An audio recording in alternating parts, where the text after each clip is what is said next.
is teacher Rekha Kola. Before starting the e-class session, I would like to inform the parents why we are doing this e-class. As we all are aware about this lockdown due to the COVID-19 for our safety purpose and because of government orders, the schools are closed. So for the benefit of students, we are providing the e-class. This video will help children to learn things in a better way. I request the parents to take equal part in the session and help the children to learn things in a better way.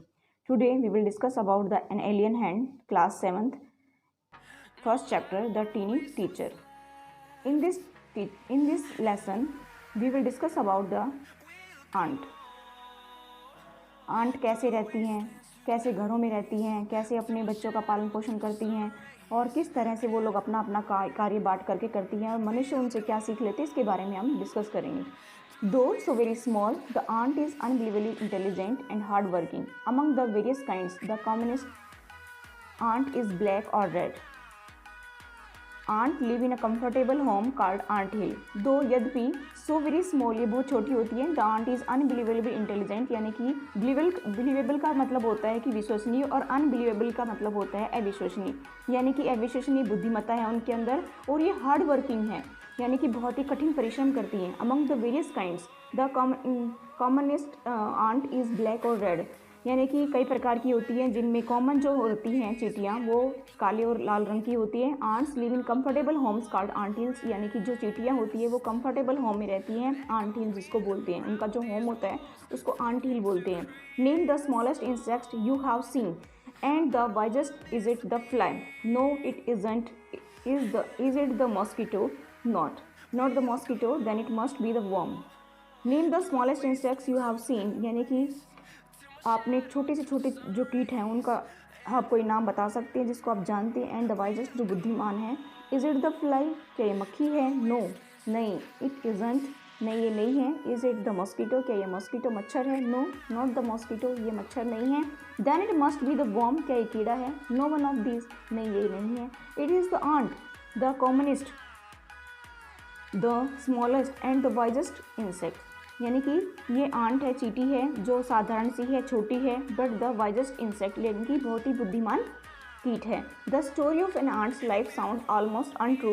ये जो चींटी की कहानी जो है वो सबको झूठी लगती है. ट्रू मीन्स सच्चा और अनट्रू मतलब झूठी लगती है. But peoples have kept ants as pet, लेकिन लोग जो हैं इनको पालतू के रूप में रखते हैं. And have watched their daily behaviour closely, और इनके जो डेली बिहेवियर को यानी कि जो इनका व्यवहार है उसको बहुत ही नज़दीकी से देखते हैं. So we know a number of facts about this teeny, hardworking and intelligent creatures. So we have number of facts about this यानी कि कई प्रकार के तथ्य हैं जो टीनी आंट है यानी कि जो छोटी चींटियाँ हैं इनके बारे में कई तथ्य हैं. जैसे ये हार्ड वर्किंग हैं और इंटेलिजेंट क्रिएचर्स हैं, यानी कि ये बहुत ही इंटेलिजेंट हैं और कठिन परिश्रम करती हैं. इस प्रकार के प्राणी हैं. An ant use its feelers for antenna to talk to other ants by passing messages through them. और जो आंट हैं वो क्या करती हैं, अपने फीलर्स यानी स्पर्शक जिसको बोलते हैं और एंटीना, उसको एंटीना भी बोल सकते हैं, to talk to other ants by passing message through them, यानी कि दूसरी आंट से जब बात करती हैं तो अपने फीलर्स यानी कि स्पर्शक जो होते हैं, एंटीना कह सकते हैं उनको, तो उसके थ्रू अपना मैसेज पास करती हैं. Watch a row of ants moving up और डाउन द वॉल्स. आपने देखा होगा कि चींटियाँ ऊपर चढ़ती हैं, नीचे उतरती हैं, इनको भी देखा होगा इस तरह से करते हुए. Each ant greets all the other coming from the opposite directions by touching their feelers. Each ant greets all the others coming from the opposite directions by touching their feelers, यानी कि जो चींटियाँ हैं वो ऊपर दीवार पर चढ़ती हैं, ऊपर से नीचे आ रही हैं. उस टाइम आपने देखा होगा कि जो चींटियाँ हैं वो आपस में अपने स्पर्शकों के द्वारा यानी कि फीलर्स के द्वारा एक दूसरे को क्या करती हैं, उनको अभिवादन करती हैं. क्लियर? आई होप आपको समझ आ गया होगा. नेक्स्ट में जो हमारा है पैराग्राफ वो है there are many kinds of ants, यानी कि कई प्रकार की चींटियाँ होती है. The commonest among them are the black और रेड, यानी कि जो कॉमन सी चींटियाँ होती है जिनमें हम लोग देखते हैं ब्लैक और रेड कलर की होती हैं. We have seen them since we are childrens, हम इनको देखते आ रहे जब हम बचपन में थे, बच्चे थे. But haven't paid enough attention to them, लेकिन हमने उनकी तरफ इतना ध्यान नहीं दिया. वेयर डू दे लिव, वे कहाँ रहती हैं. In their comfortable homes called nest और आंटिल्स, यानी कि जो उनके कंफर्टेबल मतलब होता है आरामदायक, जो उनके घर होते हैं आरामदायक जो घर बना रखे हैं उन्होंने उसको नेस्ट मतलब घोंसला बोलते हैं. और आंट हिल्स यानी कि उसको आंट हिल भी बोलती हैं। उसमें वो रहती हैं। Each has 100 of little rooms and passage, passage मतलब रास्ता, यानी कि उनके पास में 100 ऑफ लिटिल रूम्स यानी कि छोटे छोटे कमरे होते हैं, 100 कमरे होते हैं उनके पास में, उनका अलग अलग रास्ता होता है। और इन सम ऑफ दीज, सैकड़ों मतलब कमरे होंगे उनके पास में और उनका अलग अलग रास्ता होगा। In some of these rooms the queens and ant lays egg, यानी कि इनमें से जो रानी चींटी होती है वो अंडे देती है। इन रूम्स में रानी चींटी जो होती है कुछ रूम्स में वो अंडे देती है। In some of these rooms the queen ants lays egg, कुछ रूम्स में क्या होती है कि जो ये in some of these rooms the queens ants lays egg,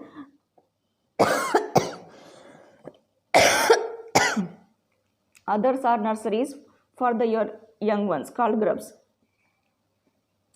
और दूसरी जो नर्सरीज होती हैं यानी कि बच्चों का जहाँ पर पालन पोषण होता है और यंग वंस यानी कि जो छोटे बच्चे होते हैं वहाँ पे रहते हैं, उसको ग्रब्स बोलते हैं। ग्रब्स मतलब जो कीटों का जो कीड़ा काल रूप होता है। Workers have their reserve quarters, यानी कि जो कर्मचारी जो होती है उनके अपने क्वार्टर रिजर्व्स होते हैं। और they spend most of their time searching for foods, वो अधिकतर अपना समय जो है भोजन की तलाश में निकाल देते हैं। Some rooms serves as store house for this food, यानी कि कुछ रूम उनके जो फूड जो लेकर आते हैं उनके लिए स्टोर हाउस यानी कि भंडार गृह होते हैं। और सोल्जर्स हैव सेपरेट बैरक, यानी कि जो सिपाही होते हैं, सिपाही चीटी जो होती हैं उनके लिए अलग से बैरक होती है।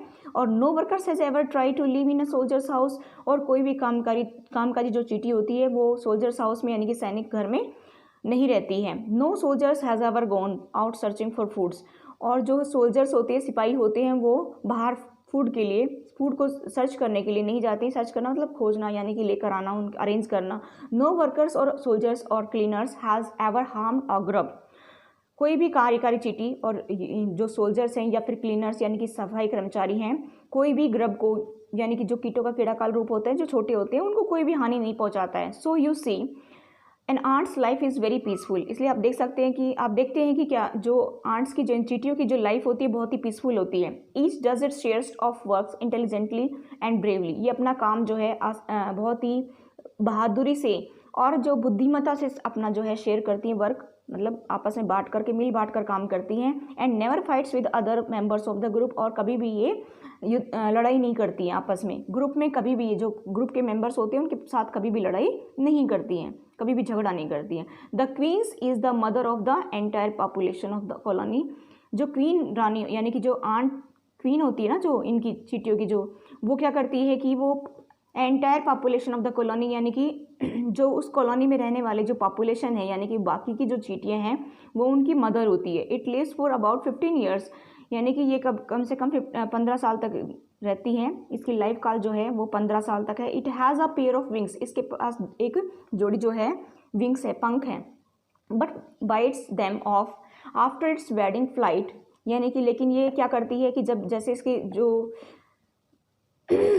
शादी के तुरंत बाद क्या करती है, इनको छोड़ देती है। दिस फ्लाइट्स गिरा देती है। This flights take place on a hot summer day, और ये एक गर्म दिन में ही किसी न किसी एक गर्म दिन में वो अपने पंख को गिरा देती है। The queen leaves the nest and goes out to meet a male ant. The queen leaves the nest, जब रानी चीटी होती है जब अपना घोंसला छोड़ती है और जब मेल आंट से मिलने के लिए जाती है, और ड्रोन उसको बोलते हैं, high up in the air, जब हवा में बहुत ऊपर जाती है। On its return to earth, जब वह वापस पृथ्वी पर आती है, it gets rid of its wings and then does nothing but lay eggs, और ये क्या करती है उन विंग्स से छुटकारा पा लेती है, उनको वो हटा देती है। Then does nothing but lay egg, और उसके बाद वो कुछ नहीं करती, सिर्फ अंडे देती है। Egg hatch and grubs comes out, egg यानी कि अंडे जो है टूट जाते हैं और ग्रब्स उनमें से निकलते हैं। जो ग्रब्स होते हैं उनको कीटों का कीड़ा काल रूप कहते हैं। Soldiers guard them, workers feed and clean them and also carry them about daily for airing, exercise and sunshine, यानी कि जो सोल्जर्स होते हैं, सैनिक होते हैं, वो उनकी रक्षा करते हैं, उनकी सुरक्षा के लिए वहाँ पर होते हैं। Workers feed and clean them, यानी कि जो कार्यकारी चीटी होती है, कामकाजी जो चीटी होती है, वो क्या करती है उनकी भोजन कराती है, उनको खिलाती हैं और उनकी सफाई का ध्यान रखती हैं। And also carry them about daily for airing, और उनको हवा में घुमाने के लिए ले जाती हैं, उनको एक्सरसाइज करवाती हैं। एक्सरसाइज एंड सनसाइन यानी कि धूप दिखाने के लिए ले जाती हैं। 2 और 3 वीक्स, 2 या 3 सप्ताह के बाद में लेटर ग्रब्स बिकम कोकून्स, यानी कि 2 या 3 सप्ताह के बाद में जो ग्रब्स है वो कोकून बन जाते हैं। लाइव विदाउट फूड और एक्टिव एक्टिविटी फॉर 3 वीक्स मोर। और इन क्या करते हैं, जब वो ग्रब्स कोकून बन जाता है, यानी कि जब कीटों का कीड़ा काल जो रूप होता है उससे आगे वो जब बढ़ते हैं, यानी कि जब उन कोकून बनते हैं, तो उसके बाद क्या करते हैं कि वो विदाउट फूड यानी कि बिना भोजन के और एक्टिविटी के 3 सप्ताह तक वो रहते हैं, 3 सप्ताह से ज़्यादा दिन तक वो रहते हैं। देन द कोकून्स ब्रेक, जब कोकून टूट जाते हैं, एंड परफेक्ट आंट्स अपीयर, और एक पूरी चींटी बन जाती है। Now it's time for teaching and training. अब उसका टाइम क्या होता है, टाइम पीरियड क्या होता है कि जिसमें ट्रेनिंग देना, उनको सिखाना कैसे क्या क्या करते हैं। New ants learn their duties from old ants as workers, soldiers, builders, cleaners etcetera. After a few weeks trainings the small ants are ready to go out into the big worlds of work. यानी कि नई ants जो है वो अपनी duties जो सीखती हैं, किससे सीखती हैं, जो पुरानी जो कामकाजी चींटियाँ होती हैं, उनके जो सैनिक होते हैं, जो निर्माता होती हैं, जो साफ सफाई कर्मचारी होते हैं, उनसे वो लोग क्या करते हैं, अपने कर्तव्यों को सीखती हैं। After a few weeks training the small ants are ready to go out into the big worlds of work. यानी कि कुछ सप्ताह के बाद, कुछ सप्ताह की जो ट्रेनिंग होती है, उनकी जो टाइम पीरियड होता है जिसमें उनको सिखाया जाता है, तो स्मॉल आंट्स आर रेडी, वो छोटी जो चींटियाँ होती है वो रेडी हो जाती है किसके लिए, to go out into the big worlds of the world, यानी कि संसार में वो बाहर निकलने के लिए तैयार हो जाती हैं। And ant hill is a home not only for ants but also for some other creatures. Ant hill क्या होता है कि एक होम है आंट्स का, और but also for some other creatures, यानी कि उसमें दूसरे भी जो प्राणी रहते हैं, जैसे बीटल्स हैं, ठीक है, और लेसर ब्रीड्स ऑफ आंट्स हैं, एंड द ग्रीन फ्लाई, यानी कि जो दूसरे जो कीट पतंगे हैं वो, और जो निम्न जाति के चींटियाँ हैं वो, और जो दूसरी जो हरी रंग की चींटियाँ हैं वो सभी उसमें रहती हैं। Why do ants wants this alien creatures to live in their nest, यानी कि क्यों उनको रहने देना चाहती है वो एलियन क्रिएचर्स, यानी कि बाहरी जो प्राणी होती हैं उनको वो क्यों अपने घोंसले में रहने देना चाहती हैं। फॉर सेवरल रीजन्स, इनके पीछे भी कई कारण हैं। Some give off smells pleasant to the ant senses, यानी कि कुछ जो होती हैं, कई कारण हैं कि वो अपने जो घोंसले में, आंट हिल में दूसरे प्राणियों को भी रहने के लिए परमिशन देती हैं। इसके पीछे कई कारण हैं। Some give off smells pleasant to the ant senses, यानी कि वो जो चींटियों की जो इंद्रियां होती हैं उनके लिए वो स्वीट स्मेल्स देते हैं। और क्या क्या करते हैं, देखिए कि अदर गिव स्वीट जूस, दूसरे जो है मीठे रस प्रदान करते हैं। And some are just pet और playthings like cats and dogs to human beings, और क्या करते हैं कि कुछ जो है पैट हैं, पैट के रूप में रखते हैं, जैसे मनुष्य के आते कुत्ते बिल्ली को अपना पालतू बनाकर रखते हैं, इसी तरह से वो उनके अपने पालतू बनाकर रखते हैं। The green fly is the ants cow, यानी कि जो हरी मक्खी होती है वो चींटियों की जो काऊ होती है, गाय होती है। The ants train it to give honey dew like milk with a touch of their antenna, यानी कि जो आंट्स है यानी कि चींटियाँ हैं वो उनको ट्रेन करती हैं शहद के लिए, लाइक मिल्क्स, दूध के लिए, with the touch of their antenna. वो क्या कहती है, उनको कहती है कि भाई हमारे जो एंटीना आपको टच करें तो आप हमें क्या प्रदान करें, शहद प्रदान करें, ठीक है, दूध के जैसा। They milk it just as we milk the cow, जैसे मिल्क इट मतलब हम जैसे गाय भैंस का दूध धोते हैं, उसी तरह से ही क्या है कि उनको वो जब उनका एंटीना टच होता है, उनसे स्पर्श होता है, तब उनको वो हनी ड्यू मिलता है, शहद मिलता है, यानी कि लाइक मिल्क जैसा। तो ऐसे ही वो लोग क्या करते हैं, दूध प्राप्त करते हैं अपनी गाय से, क्योंकि हरी जो मक्खियाँ होती है वो उनकी गाय होती है।